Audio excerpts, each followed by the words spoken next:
Welcome to the Linda Eastburn YouTube channel. I want to invite all of you to please subscribe to the channel. That keeps our channel going. It doesn't cost you anything. It's completely free. So if you just click that, I would really appreciate it. My guest today is Jerry Millwoood Jr. He is a Bigfoot researcher, and I am so interested in hearing what all he has to say to us today. So welcome to the show, Jerry. Thank you. Thank you for having me. I'm glad you're here. Tell me, how did you become interested in the subject matter of Bigfoot? Well, it was kind of a progression. People my age range, I'm 58. Most of us saw the legend of Boggy Creek back in the 70s. So being a kid raised in the country, in the woods, on my granddaddy's farm, that naturally appealed to boys and girls like me. And then I don't know, that held my interest to a point, but that's all it was. It was kind of an entertainment thing. And in 1986, I was at Fort Bragg serving in the Army, and I went by the post library, and I found a book in there called the Bigfoot Case Book. So I thought, how cool is that there's enough sightings that there's a book? And lo and behold, in the book, my area of North Carolina, there was a number of sightings listed. So that piqued my interest a little bit. I watched some of the other movies that came out in the 70s. I would rent them on VCR. But as time went on, that would kind of pass. I got out of the military, started a career, married, had 3 kids, and my wife and I decided about 2009 that we were going to get out of the former county we lived in North Carolina. It had grown into not a rural county anymore, but was becoming more of just a bedroom community for Charlotte. I needed to get back to the country to be happy. So we bought a place incidentally where I had ancestors had left this area where I lived to go to that county to work in textile mills. So I kind of completed the circle, but I bought my place, and we're within the South Mountains region of Western North Carolina. The South Mountains is about 100,000 acres of mountain range. And then the periphery of wilderness around it, easily you're going to add another 100,000 acres or so. So we moved here, and for the first couple of years, we didn't live here full time. We had to sell our other house. Plus I was still working. My wife had retired. And I would hit the woods on the weekends. And I began to notice these tree breaks. Now I didn't know anything about the tree break phenomenon. I just began to note here and there, I would find trees that, were fairly big in diameter, 3, 4, 5 inches or so, broken off while they're alive or while they're green.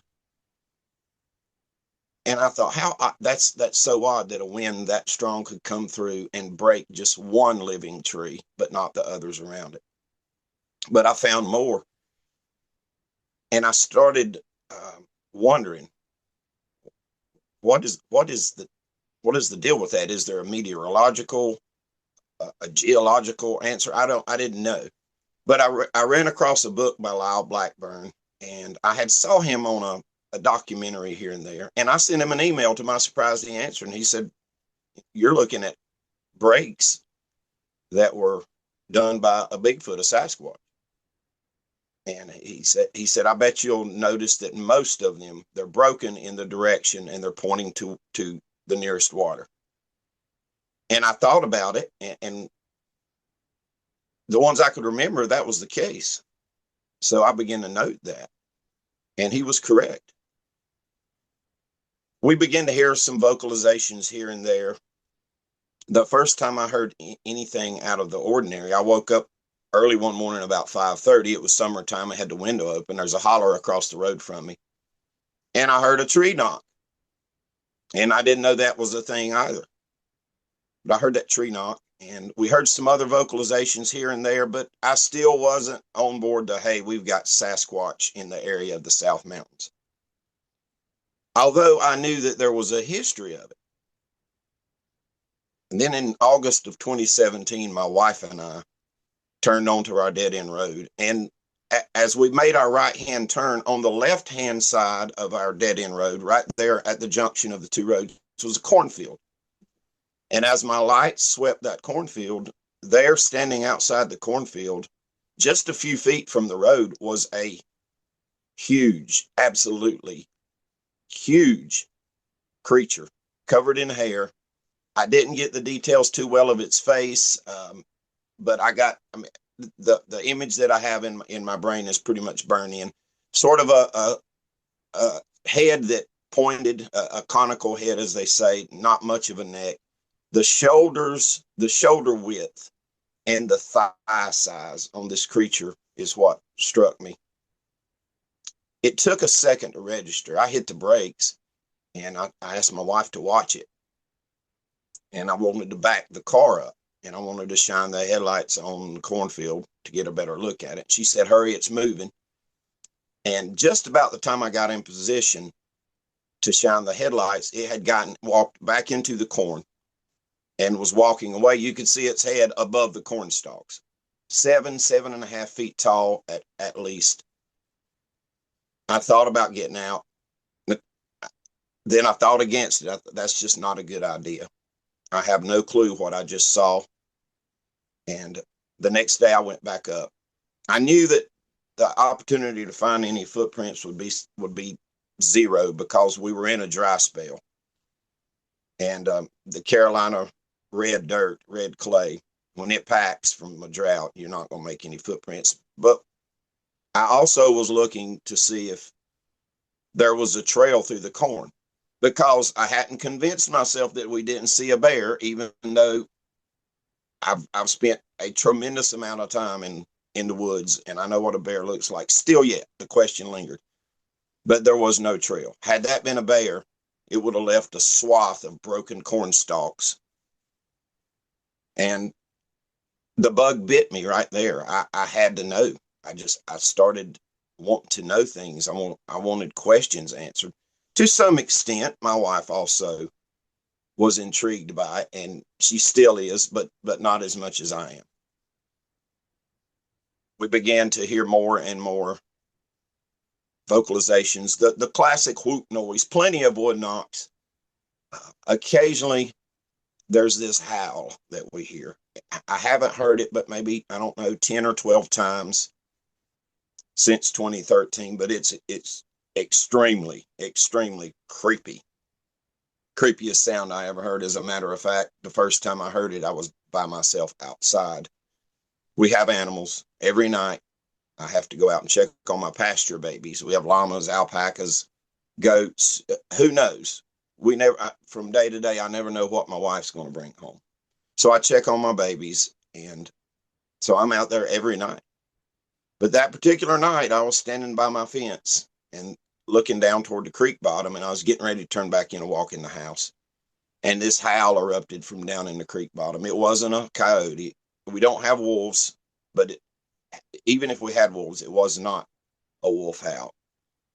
I had never heard anything like it, and it chilled me to the bone, and it haunted me. It was very close, within 100 yards or so, and it really haunted me. I had some other experiences that were equal, I guess you would say, equally as frightening. But on the howl, I actually sat down in 2018 and wrote a horror poem. I don't know what I was trying to do there. I'm not a poet. And I held on to that poem for a couple years before I even read it to my wife. And then last year I put it on my show that I have on TikTok and YouTube. It's called The Haunted Well. But anyway, another incident that I had in the darkness was I was looking for a lost alpaca. It was down the hill somewhere within my fence, but I had to find her, because usually they'll separate from the herds because they're hurt or sick. And as I looked for her, I was shining my spotlight back and forth, and the woods butt right up against the bottom of my pasture, and there was a set of red glowing eyes looking back at me.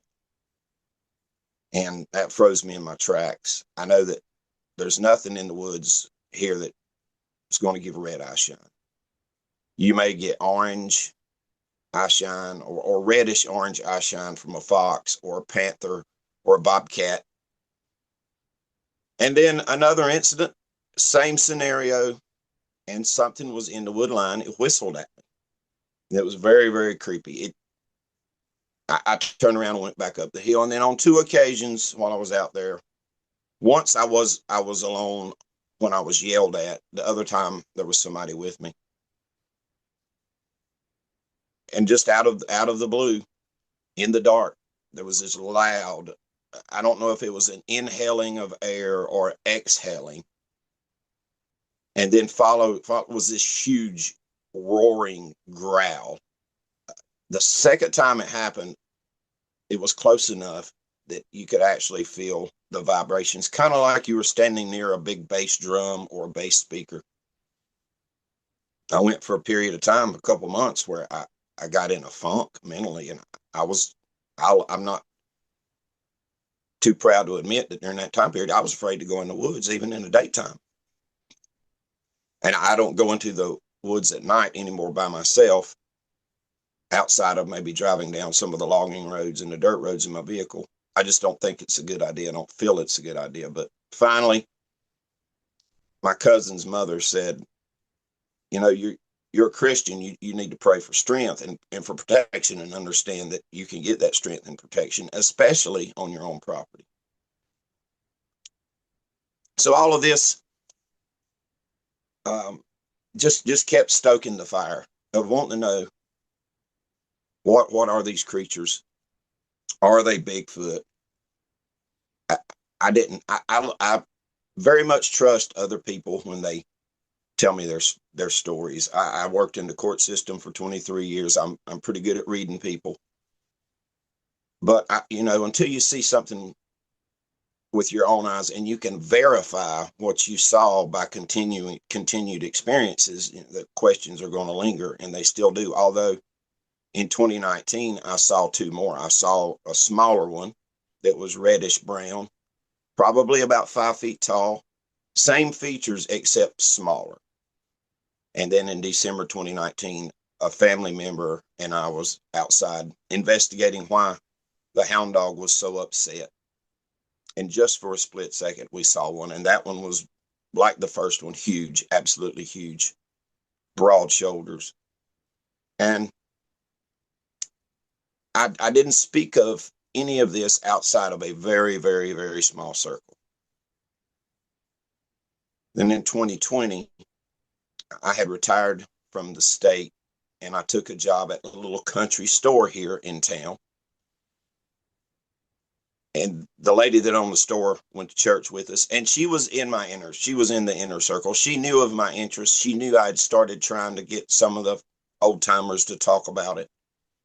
So Fox Nation came to town to shoot a documentary and asked her if they could use the store as their headquarters. Because here in Cajun, we don't have a town hall.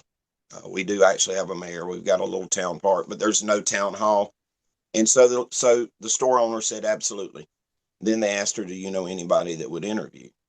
And she said, I will ask. And she contacted me and gave me the number to this guy out in Los Angeles that worked for the show Monsters Across America on Fox Nation.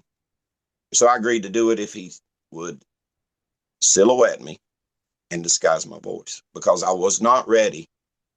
I wasn't ready for a variety of reasons to make it known, that I was so deep into this research, and didn't even want to tell people what I had experienced. As a matter of fact, when I started my show on TikTok last year, anytime that I told a story that involved my wife and I used assumed names, Vera and Ray, which is my middle name and her middle name. But anyway, Fox Nation came and filmed it, and then it aired in, I think it was January of 2021, and they did not silhouette. I mean, they did silhouette me, but they didn't disguise my voice.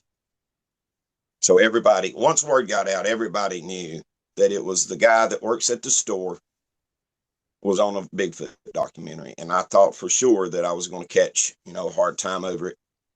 I certainly didn't want anybody to push me to the point of getting mad or anything, but it never happened. And the dangest thing happened. I began to have people come to the store, one at a time here and there, to tell me about their experiences, or to tell me about their father's experiences, or even their grandfather's experiences. A couple of people came in and showed me pictures.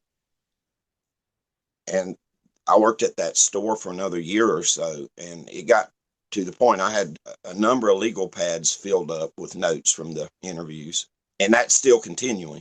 As a matter of fact, I've got an interview tomorrow with one of the locals from here in the South Mountains area. And I'm still looking for the answers. When you see something that is unexplained and so enigmatic, it does something to most people. Most people who have saw Bigfoot, or actually in anything, a ghost, anything out of the ordinary, anything in the realm of the extraordinary, it does something. It does something to you. It changes your perspective. And so here and now, as I sit talking with you, I've joined I'm a member of two different groups. One is called Sasquatch Recon. It used to be called Dirty South Squatching. Those guys came out. I called one of them. We were friends on Facebook. It was the first time I ever talked to anybody outside my inner circle. I called a friend, now my good friend Dwight Campbell. I didn't know him at the time. And I told him everything or most things we had experienced. And he said, well, I want to come out. He came out, and then Bob Trent, the other co-founder of that group, came out and did some nighttime investigations, and I wound up joining them. Tim Deals is also a member of the group. And the last year, I had the opportunity to join NCI, which is North Carolina Investigates, out of Western North Carolina. I have since, there's nothing that I don't hold anything back anymore. If I tell about experiences that we've had, I say we are the ones that had them. I've spoke at a bunch of festivals and conferences, and I've been on countless podcasts. So I'm definitely completely 100% totally transparent now about the experiences that we've had. Have a lot of witnesses that are not ready. They're not ready to have their name known. I've got some that are. Got some things lined up. I'm going to have a couple of my witnesses appear on camera. My show has always just been me telling about the experiences of my witnesses. What is the name of your show, Jerry? What is the name of your show? On TikTok, it is under J.R. Millwoood, and I've got several different types of episodes I do. The strange and unexplained phenomena of the South Mountains. Rebels Dark Tales of Appalachia, and Rebels Dark Tales of Coastal Carolina. And then over on YouTube, it's the same thing, except the blanket name is Rebels Dark Tales of Appalachia. Okay. I have a couple questions. Yeah, fascinating story, by the way. Thank you for sharing all of that. It just sounds like you have had a wealth of experiences and over a long span of time as well, that makes a lot of that extremely credible, the way that you presented it. I want to go back to when you moved from close to Charlottesville into that area where your ancestors came from. Were you on land that your ancestors owned when you bought a place back there? No, my ancestors that lived here, I don't know where. One group of ancestors, they owned a homestead, but I've never been able to find exactly where it was, even going and doing deed searches. And then the other group were tenant farmers, so they didn't actually own land. For all I know, I could be right on top of land they worked, but I have no way of knowing that, since they were tenant farmers. Your relatives that you did know, the family that you grew up with and your family unit, did any of them ever talk about seeing anything back in when they lived in the country? My grandfather and my mother spoke of incidents from the area where my mom grew up. My grandfather later sold that farm and bought a bigger farm over in Mecklenburg County back in the late 60s. But they told a story about some livestock being killed mysteriously back in the early 60s. And now looking back on it, I think that they may very well have had Sasquatch in the area. And we have a lot of that around here, so I'm comparing it to what I've seen here to what my grandfather and my mother have talked about. But they didn't see anything as far as having a sighting. On the tree branches that you found, you indicated, that you saw repetitiously, you saw these branches and they all tended to point toward water. Do you still find those? Yes. And now sometimes, occasionally it is just a branch, but usually it's the tree itself that's broken. And any hot spot we go into, we find those. And yes, I do. I find them here. My team just came back from Land Between the Lakes. We went with Relic Films up there to make a movie, and we found tree breaks up there. And of course, I wasn't surprised. So that's a thing I've saw in a bunch of different locations that I've physically been to. When we made the film Byways of Bigfoot, we did it along the Niagara River, and we saw several of those. A lot of those were not just pushed over, but they had a twist to them, a very unusual twist. They weren't completely broken off of the original tree trunk, but they were twisted in a manner, and nothing else around them was blown over, blown down. It didn't appear to be any kind of a storm causing that. Does that sound familiar? Absolutely. Sometimes we find them where it takes tremendous power to just break those trees, but when they can twist them like that, that always amazes me when I see that these creatures have the power to be able to do that, not just break it, but then twist it. And then sometimes we'll find larger mountain laurel bushes, which have branches that are fairly big, 2, 3, 4 inches in diameter sometimes. And we found those almost always when I found the mountain laurel tree breaks, those are broke and twisted. Yeah, we found some, and then we found a footprint right under one of the twisted trees that was down, and it was pointing toward the Niagara River, by the way. So we felt like there was at least some circumstantial evidence there that they were in the area, at least. I'll When tell you you saw, interesting story there. Here where I live in the woods, I'd found a number of deer kills. They were killed in a manner that wasn't normal. We found crushed ribs, fractured ribs, broke necks, broken legs pulled off, that type of thing. But I found one deer kill in particular, and it was off by itself. These others were kind of conglomerated in 2 different areas.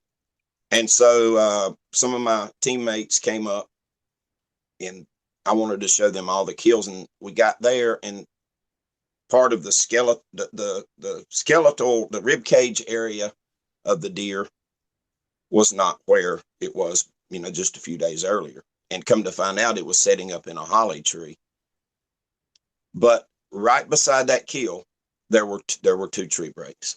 It had marked that spot after I went to look at it for whatever reason, I don't know. yeah, they do some type of communication, it seems like, with those breaks, but not sure we've totally decoded what that always means.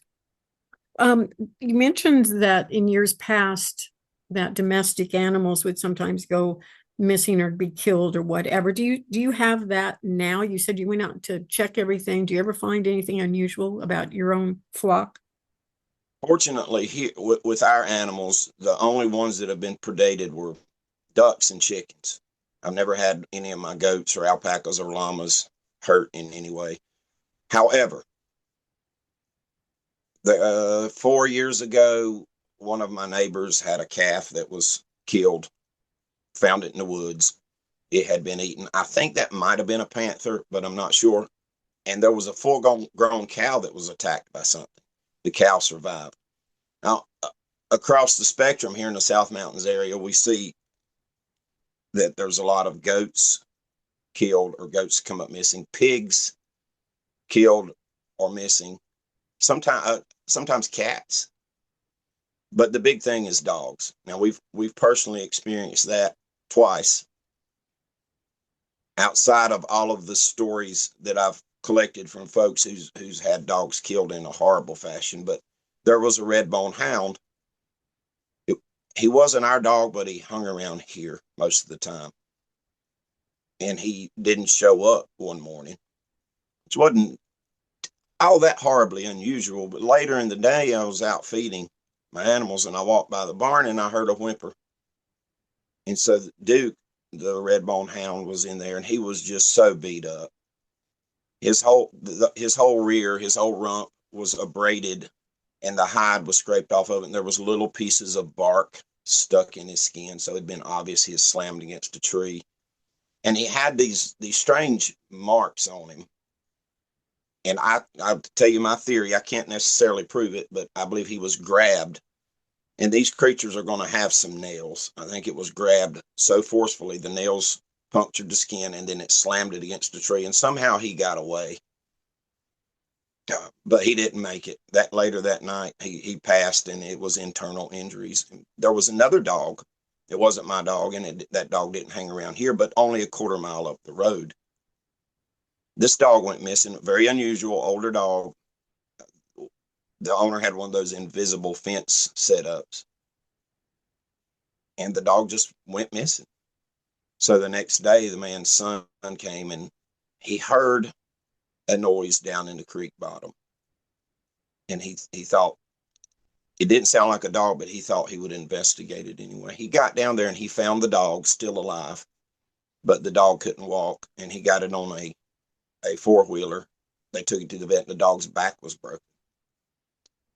And the vet explained that he had no idea how that dog's back could be broken because there was no evidence of external trauma whatsoever.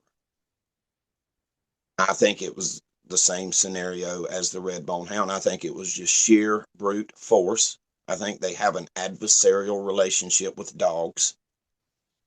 And this is a fresh occurrence. This was from night before last. We have a big Pyrenees, and we don't let any of our animals run loose ever because of the legacy around here of what happens to dogs sometimes. And we have a tie out there. And I was doing a podcast, and my wife had tied him out and then brought him back in. And when I finished the podcast, he wanted to go back out. I went outside, and in that time period between the time she had brought him in and the time I went back outside, the tie out was broken, and the part with the clip on it was kind of thrown out into the yard. Skeptically looking at it, I guess, that could have happened a number of ways. Somebody, I guess, could have done that. It wasn't cut. It was broken by sheer force. It's paracord. And I was in the military, I was airborne. And that paracord is very, very, very strong. And so it was just pulled apart.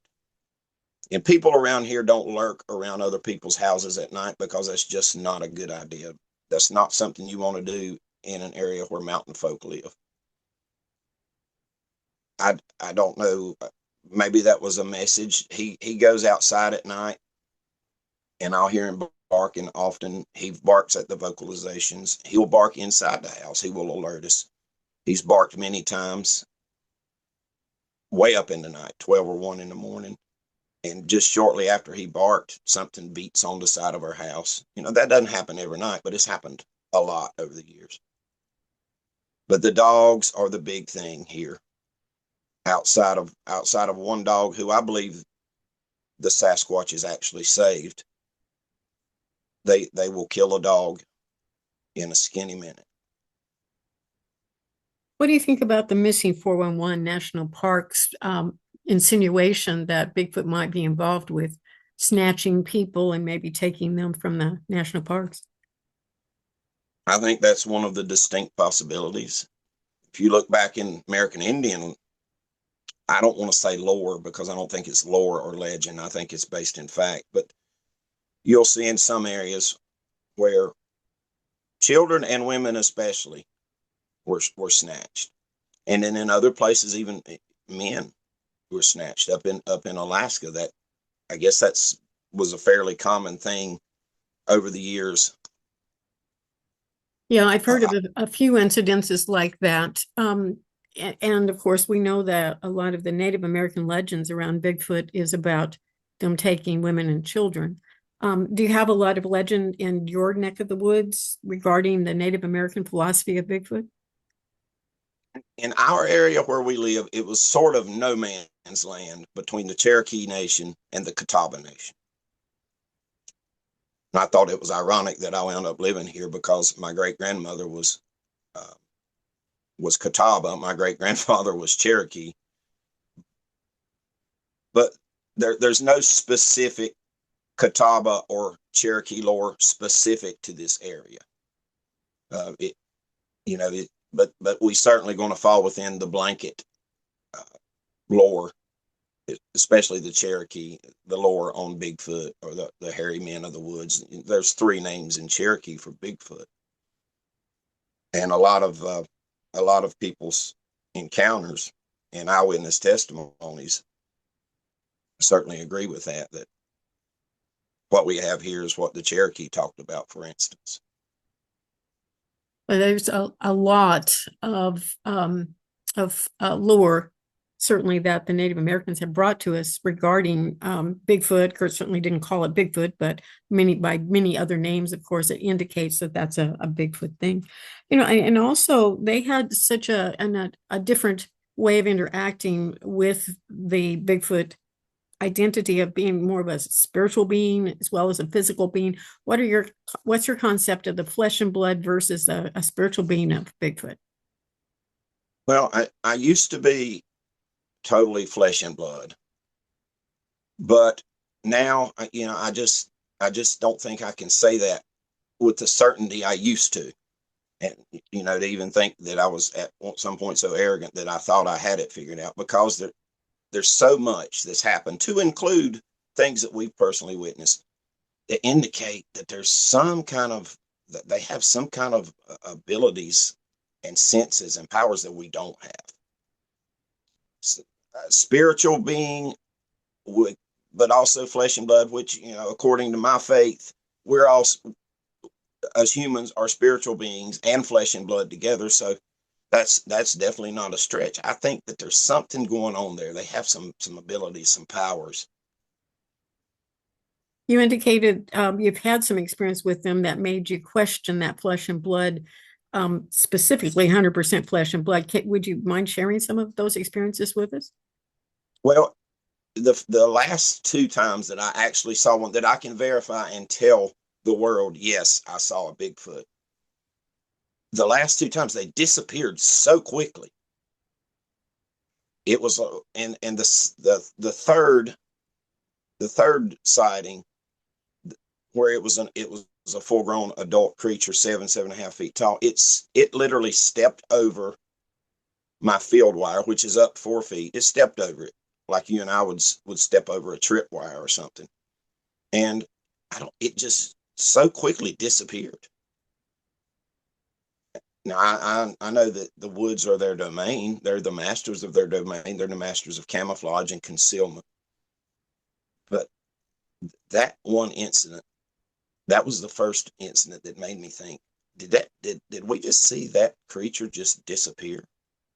My family member that was with me agreed. You would think that we would have been able to follow it as it walked into the woods. And we were a good 60, 70 yards away, but still, my job in the military, one of my jobs was forward observer. So I was trained to observe things. And that's what I feel like I observed. I feel like it just kind of disappeared. So it stepped over this 4-foot high wire, and how much room was there between that wire and the wooded area? Was there any clearing there where you should have been able to see it for a while? There was about 5 yards. And did it go straight into the woods or run along the wire for a time? No, as far as I could tell, it stepped over the fence into that little brushy area and took a step toward the woods, and I lost sight of it. I don't know if something that large, you wouldn't think that you're going to lose sight of until it gets a little deeper into the woods. Especially if you have eyes directly on it. You've got your eyes centered on it. It's moving. It's a moving target at that point. You should be able to maintain that contact, right? Exactly. Exactly.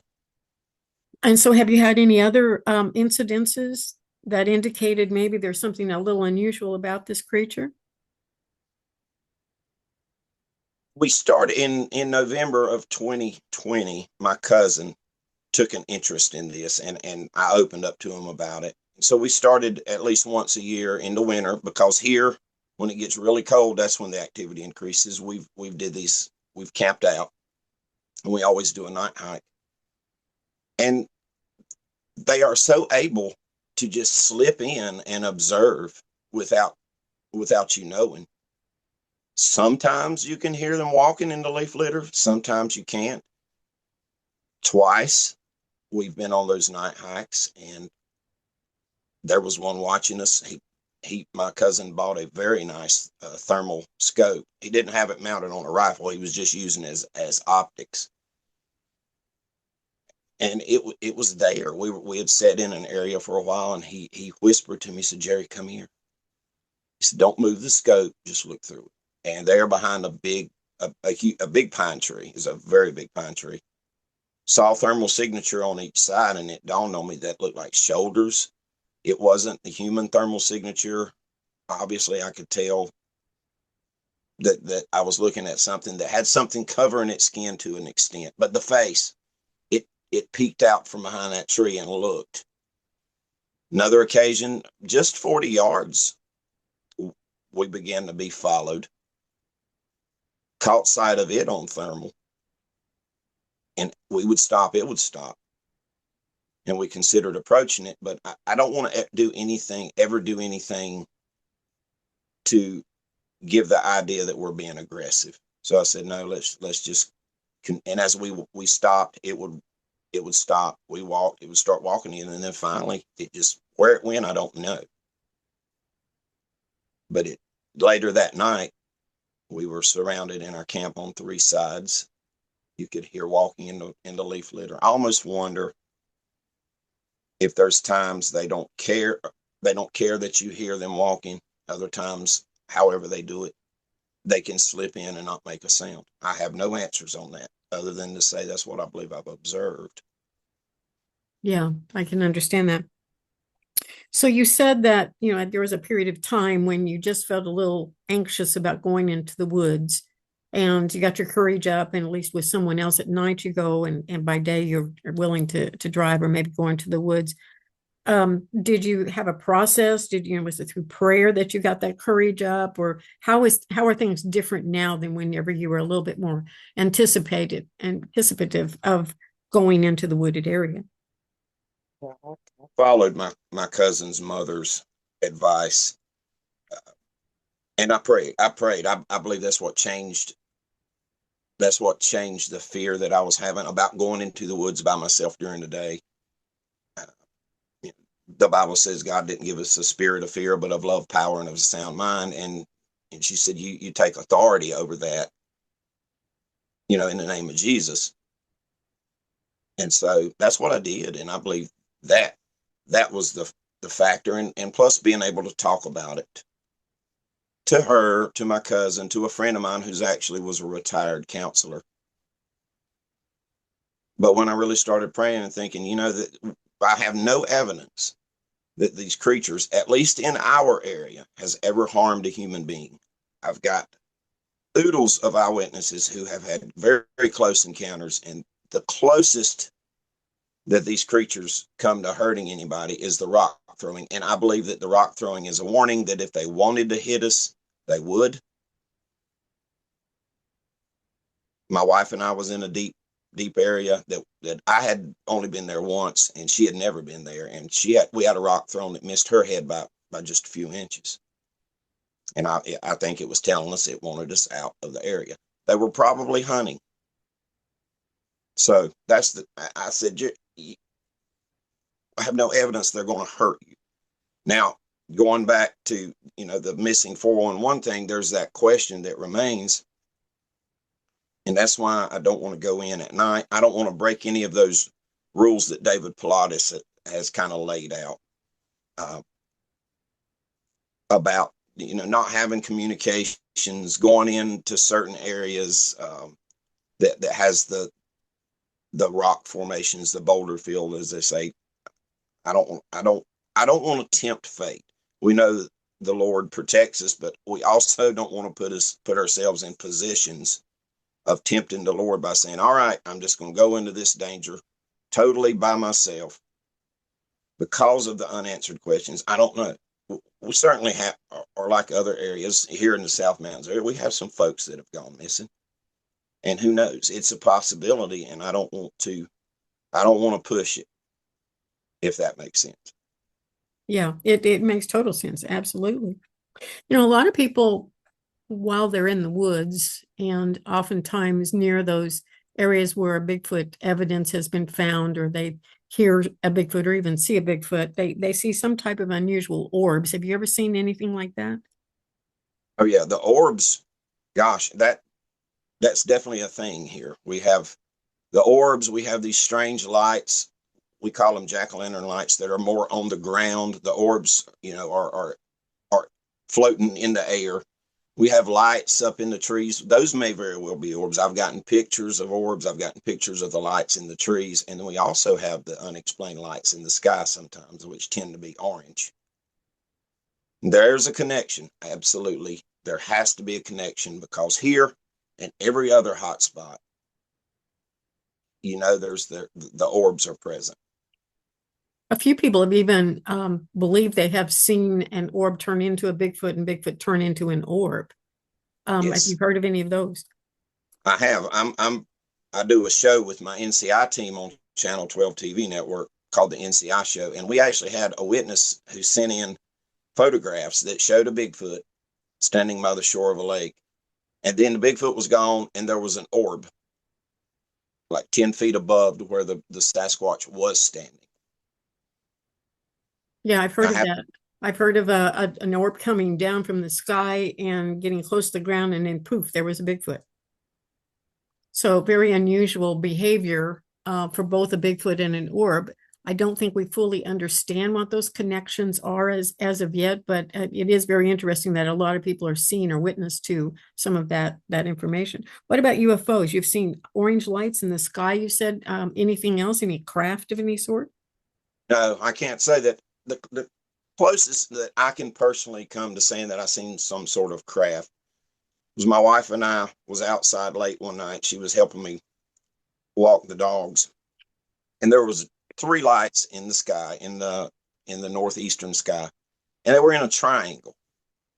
And just for maybe 15, 20 seconds, as I was observing it, I noticed I should have seen some stars in that triangle between those lights, and I didn't. Unfortunately, I didn't have long to observe it. I did get a picture, but the picture turned out not good. At the time, I didn't have my phone set up very well for nighttime photography, and I'm still not very good at the nighttime sky for photography, but that's the closest I can come. Now, other folks, there's a number of witnesses in the South Mountains area, and again, the South Mountains area is a huge area, 100,000 acres. It involves Cleveland County, North Carolina, Burke County, Rutherford County, and McDowell County. So other people within the South Mountains in the periphery have actually reported seeing crafts, but I have not. That I can definitely say, well, I saw a craft. Kind of going back to some of the wooded area, I'm sure you've heard of the Olympic project and those enormous nests that they have found. Have you ever seen anything that looked like a nest in the woods? I have. Back in the spring, I went with the NCI team to one of our research areas, and there was a nest that appeared to me, when we factor in the eyewitness testimony and what the team had found prior to that day, it was not just a nest, but a nursery. And they had previously, on one occasion, I wasn't with the team when this happened, but they were run out of the area. In other places, to include here, found the nest, found ambush sites. So structures that they have built, yes, I have definitely seen them. I don't think people see structures and call them Bigfoot structures when they're not, and that's understandable. But I have bona fide, verified seen structures, nest, and the ambush sites. They build things for their purposes, and sometimes I think that they build things as a form of communication. The excess trees brought from other areas, and they obviously didn't fall right in that area. There was a friend of mine that put a hunting blind and a game camera up on some high ground close to my house. And when I went to check on it for him, there was actually a structure built near there. And I think it was a warning to all the Sasquatches that, hey, there's a hunting blind here. There's a camera. How do you think they know where those cameras are? It seems like they're just so evasive of ever being photographed on those cameras. Well, the cameras, I mean, there's a lot of things about a camera that's going to stand out in the wilderness. First and foremost, it's the smell of the plastics. The circuitry and the batteries within the game cameras are also going to produce a smell. And then there's noises that we may not hear with our human ear, but electronics puts out a frequency.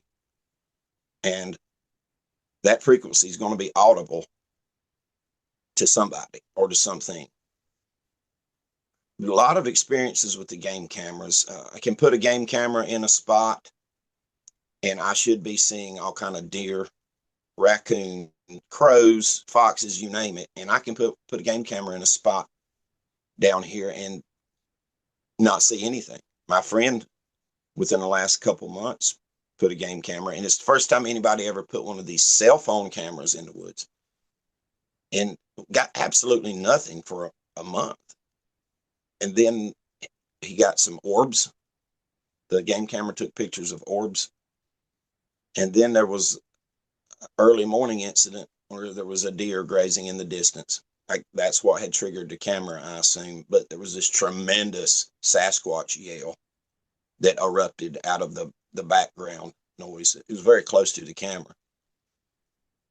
I've seen pictures that people have gotten with trail cameras. A lot of times it's very up close. You see the hair. You can tell that it's not bear hair, for example. A couple of my NCI teammates have had tremendous luck getting close-up pictures. Now, as far as, one walking up to the camera, I've seen those, but I've never personally known somebody that got that shot. There's something about the camera. It puts out the infrared beam as well. I think the cameras just stand out to them like a sore thumb. Probably so. What about these sounds? You've mentioned howls, whistles, growls, things like that. Have you ever heard anything that's a chatter or anything that even closely resembles like the Sierra sounds, where it seems like there's a language happening? The last weekend of July last year, 2024, the same friend who put out the game camera that I just spoke of, he wanted to come and camp with his family here in the creek bottom. And he brought his 7-year-old, 9-year-old, his 19-year-old, 21-year-old, and his wife. And late that night, if memory serves me, it was around 9:30, certainly dark. And the husband, my friend, was already asleep. Mom was dozing. The kids woke her up and said, "Mom, there's somebody in the woods." And she came out of the tent. And she heard this chatter. She said, she testified to me, and they went on record with this, that what they were hearing was, she said, it wasn't a human language. She said that when she heard that chatter, her first reaction was to say out loud, "I'm sorry if we disturbed you. We're going to go to bed and we're not going to make any more noise." And there was a second voice in this chatter that sounded angry from a different direction. And then from the original direction, what we assume was the original one she heard chattering, it said something, but it said it in a normal tone. And that was it. Then later they were surrounded on three sides, and they chose, fortunately they were camping right off the logging road, and he brought his truck. They just threw everything in the truck and left. They were absolutely terrified. I've never got to hear the chatter. I've got another witness close.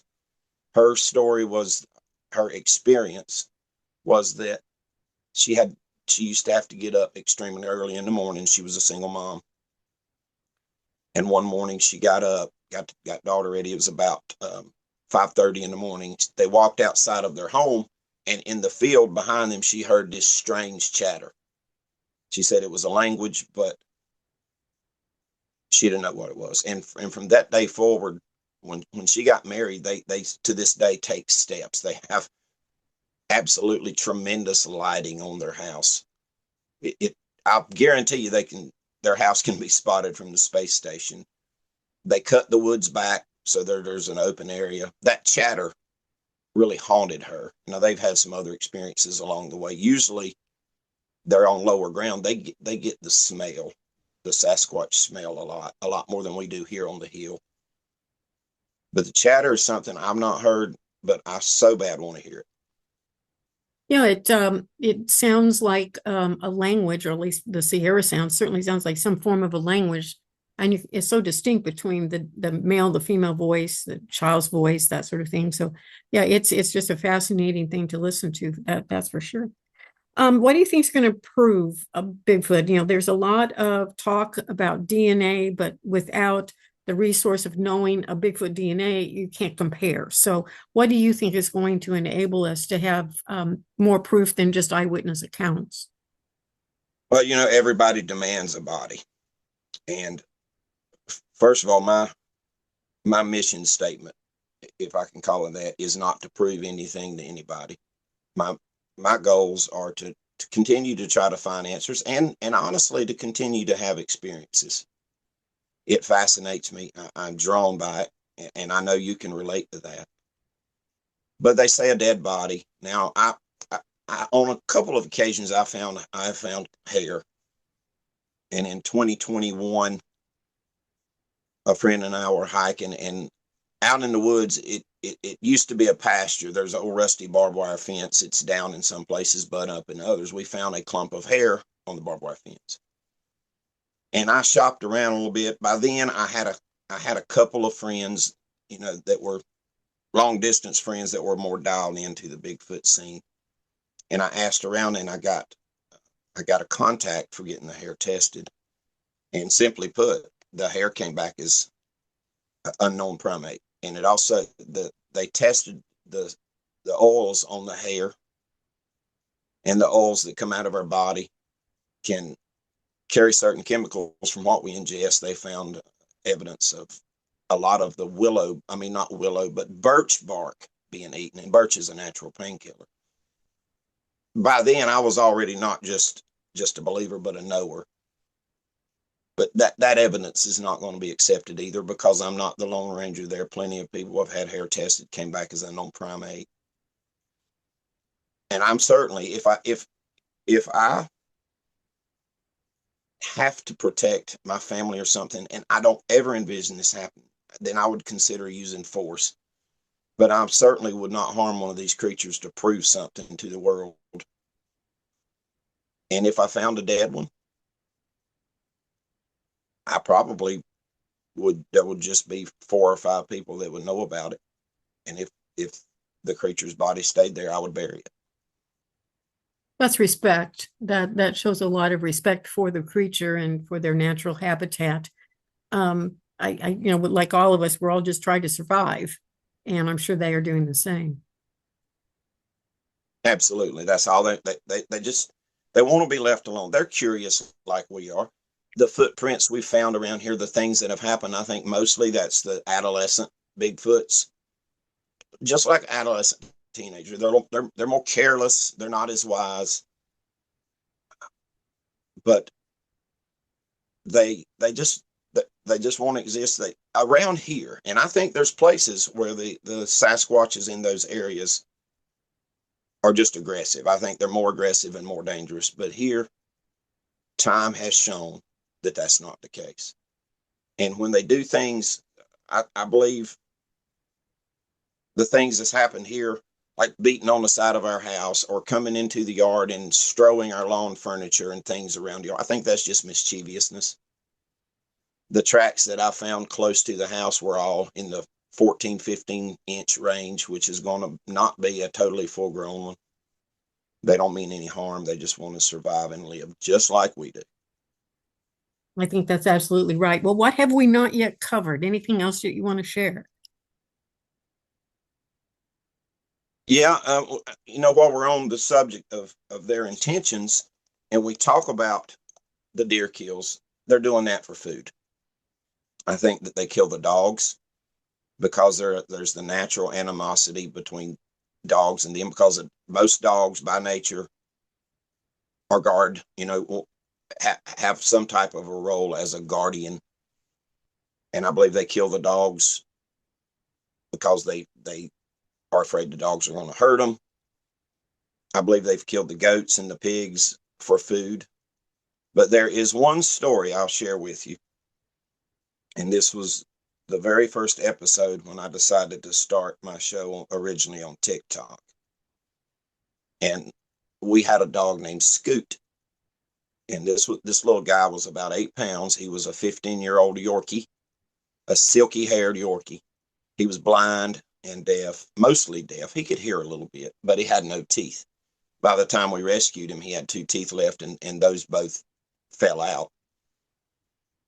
And we've got a lot of dogs. We rescue dogs. At the time, I believe we had 12 dogs. And one morning, Scoot got out of the door, and my wife didn't realize it. In the rush, 2 or 3 dogs ran out. She didn't realize Scoot got out. So later that morning, I noticed he wasn't in the house. And I began to look around the yard. And I called her. She came home. And I hit the woods. For 2 days, I looked for that dog.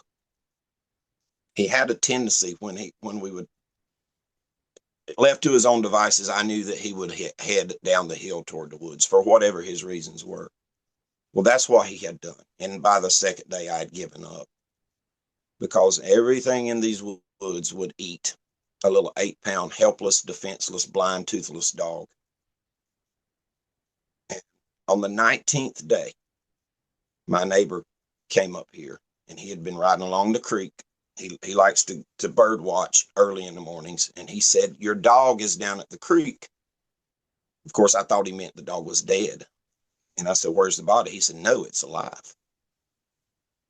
And then I thought, it's a mistaken identity, a different dog. I got down there, and it was our dog on the 19th day. He was down in the big creek, 6-foot banks. He was on a sandbar. And I went down the hill, and I waded through that water like I was 20 years old again. And I picked that dog up, and it was one of the happiest days of my life. But immediately, it struck me how bad that dog smelled. And he smelled just like the stench that we've smelled many times. Some of my neighbors have smelled it more than we have. And that's what he smelled like. And I noticed that there on that sandbar, there were 0 footprints of any type, to include the dog's own footprint. And I brought him home, and he was healthy. He had actually gained a little bit of weight. So my explanation is that these creatures saw him and they had pity on him. He certainly didn't pose a risk. They probably saw me out in the woods those 2 days, frantically looking for the little guy. I believe they took care of him, and I believe they had probably tried on several occasions to leave that dog there in that spot or another spot, hoping that my neighbor would see him and get him. But there's just no other available explanations. The dog couldn't hunt. He couldn't eat. There was nothing available for him to eat. And plus, there's the factor of he should have been eaten by something. So something had to protect him and feed him. And I think the facts are self-evident. That's an amazing story. I've heard a few healing stories about Bigfoot. I've heard one rescue story. A man went into the woods and passed out, And when he woke up, he was on his porch and there were Bigfoot footprints in his front yard. And he honestly believed that he was picked up and rescued and brought home by them, which may have saved his life. I don't doubt that one bit. Amazing creatures they are. As little as we understand about them, I think we're learning more and more about them every day. And through sharing of experiences, I think we'll just continue to gather more information. That's my philosophy. My favorite thing about all of this is getting to hear people's experiences, from them to me. And I'm so blessed. I so much enjoy that. And I think that's how we spread, that we educate people that, especially here, hey, they're not going to hurt you. Don't bother them. Exactly. Well, thank you so much for sharing your story with me. I really super appreciate your being here. I've learned a lot from you, and thank you so much. Thank you so much. I appreciate it.